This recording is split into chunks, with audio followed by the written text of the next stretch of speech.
সুপ্রিয় দর্শক, এক বধূ দুই স্বামী এই নিয়ে থাকছে বিস্তারিত কিভাবে কি হয়েছে আমরা সরাসরি শুনবো তাদের মুখ থেকে। আচ্ছা আপু, মূলত কাহিনীটা কি, কিভাবে হয়েছে একটু আমাদেরকে একটু জানান। এই আপনি কার সাথে সংসার করবেন একটু জানান। আমি তাদের দুজনের সাথেই সংসার করব। দুজনের সাথে সংসার করবেন। আচ্ছা, আপনি তো ওনার প্রথম স্বামী নাকি? হ্যাঁ। এই বিষয়টাকে আপনি কিভাবে দেখছেন, কিভাবে মেনে নিয়েছেন একটু আমাদেরকে একটু জানান। আমি মেনে নিতে চেষ্টা করছি না, তবু আমি সে বলতেছে সে আমার অনেক ভালোবাসে, অথবা আমিও তার অনেক ভালোবাসি।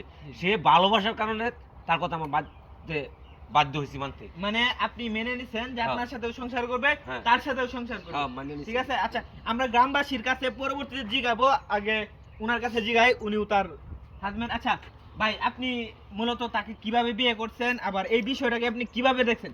এক বধূ দুই স্বামী, আমরা এটা কখনো দেখি নাই যে এক বউ স্বামী হয়েছে দুই তিনটা, কিন্তু একজন স্বামী বউ দুই তিনটা এরকম কিন্তু দেখছি।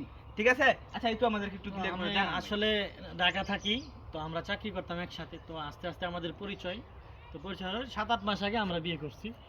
তো এখন আমরা ঢাকাতেই ছিলাম, তো হঠাৎ করে শোনার পরে আমি বিশ্বাস করি নাই। বিশ্বাস না করার পরে আমি গ্রামে আসলাম, আইসা দেখি তা আসলে এরকম সত্য ঘটনা। তো এই জন্য আমরা গতকালকে রাতে আসছি, আমরা দুজন আসছি। আর ওনার আগের যে স্বামী ছিল উনি আগের থেকে গ্রামে ছিল। এখন আমরা আসছি, এলাকাবাসী জানছে, এখন তো আমরা আবার চলে যাবো ঢাকা ওনাকে নিয়ে। তো আমিও এখন আপনি কি উনার সাথে সংসার করতে রাজি আছেন নাকি? হ্যাঁ, অবশ্যই। ওনাকে তো আমি এমনি সংসার না করার জন্য কি বিয়ে করছি, আপনি কি বলেন? আচ্ছা আচ্ছা, গ্রামবাসী আপনারা এই বিষয়টা কি এখন কিভাবে আমি দেখছেন? একটা কথা আচ্ছা, বলি জি, জি, জি, জি, ভাই, বলুন, কে বলুন। কি বললো, গ্রামবাসী কি বললো, এটা আমাদের দেখার বিষয় না। বিষয় হচ্ছে উনি তো ঢাকা থাকে, আমার ওয়াইফ তো ঢাকা থাকে, আমি ঢাকা থাকি। তো আমি ঢাকা থাকি, তো ঈদের সময় ওনারা যখন আসবে, উনি সিঙ্গেল আসবে, আমি আসবো না। তো আমি মনে করি যে আমরা হ্যাপি থাকবো, ভালো থাকবো। ভাই, এই সমস্যার সম্মুখীন আমি কখনো হই নাই। ঠিক আছে। আচ্ছা, গ্রামবাসী এই বিষয়টা আপনারা কিভাবে দেখছেন একটু জানান। আপনাদের এটা ভালো হ্যাঁ? মনে করেন না, এই বিষয়টা এরকম ঘটনা আমাদের জীবনে আমরা কখনো দেখিনি। তো আজব ঘটনা ঘটছে। আর এই ঘটনা ঘটে তারা যে তিনজন, মানে এক বধূ দুই স্বামী একসাথে তারা দাঁড়িয়ে আছে, এটা ভাবতে তো আমাদের কাছে মানে আচ্ছা, এখন আমি আরেকটা প্রশ্ন করি।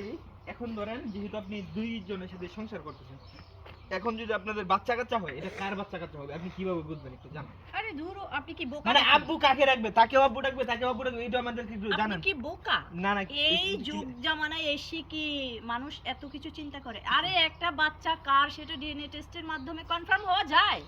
বোকা নাকি আপনি? হ্যাঁ, এটা নর্মাল বিষয়। এই যে এটা ভাই, নিয়ে টেনশন নেই। এর মহিলার বুদ্ধি আছে।